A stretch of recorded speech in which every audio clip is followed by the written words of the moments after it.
ராத்திரி பூரா காட்டுக்குள்ள காத்து கிடக்கண்ணே. நேற்று ராத்திரி அந்த சொடல நம்ம வீட்டுக்குள்ள பூந்து மாமாவையும் பொம்பளையாலையும் அடிச்சு சாமச்சட்டெல்லாம் பிறக்கி வெளியே போட்டான்.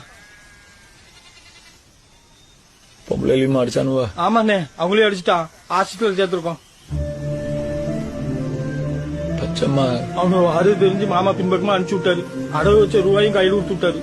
எங்க போனாவும் தெரியல. மாமாக்கு அவங்களை பாத்துக்கிட முடியல, ரொம்ப வருத்தம். உங்ககிட்ட மன்னிப்பு கேட்க சொன்னாரு.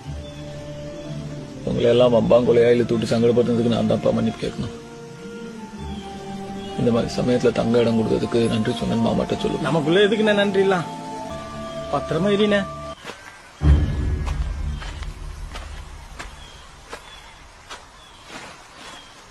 கண்ணழகு ரத்தினமே, கையசையும் பொச்சிலையே, காணலையே கண்ணே உன்ன காணலையே.